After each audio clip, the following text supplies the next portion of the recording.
Hey guys, today's video is a pet peeve of one of mine. And I noticed this when I was learning some things and I was watching other people's videos. And what I noticed is that the light that they use, their external light source that they use on themselves, is way too bright. It's too bright.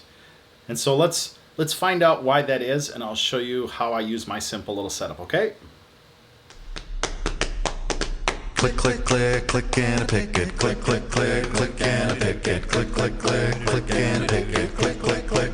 So many people, they will do a shoot like this, and they will put so much light on their face that their eyes will have rings in them. Ring light eye, isn't that attractive? Ooh, look at my eyes. Sexy, right? No, it's not. It looks ridiculous. If you have ring light eye in your photos, that does not look cool. It looks just unprofessional, and it looks crazy. Now, I don't know about you, but when I grew up, there was a saying that the eyes are the doorway to the soul. And one thing that I used to do is look at pictures and look at the eyes and look into the person. Are they sad? Are they happy? What story does the eyes tell?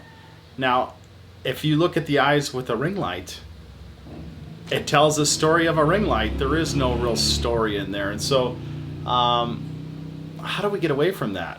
We have to change our lighting. And how do we change our lighting? It's not that hard. Let's find out how. So in my little setup here, when I make my intro videos, I mostly use one light, and then I use a little bit of a window ambient light that comes through the side to kind of kill the shadows. When it gets towards the evening time, I get a little bit more shadow on this side here. But what I like to do is take my light, instead of running it straight on my face and putting the camera in the middle of the mount, which a lot of people show you to do, I run the light off to the side. And I don't run it straight on. I tilt it at an angle because I want to bounce some light off the wall down here. And then I aim it at the wall, probably 40%, to bounce the light behind me and off to my side. I don't want anything directly on me because it's too much. Now, I'm gonna dial this down even more and see how that looks. Might take a little bit for the camera to adjust, but we don't need that much light.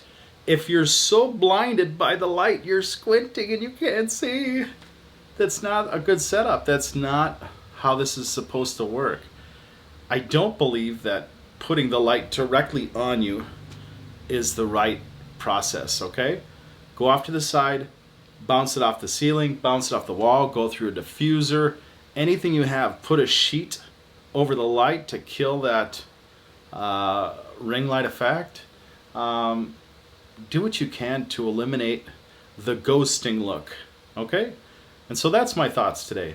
It's been bothering me for a while, and I thought, what am I gonna do a video of today? And I thought, I know that ring light thing that's been bugging me for the past while.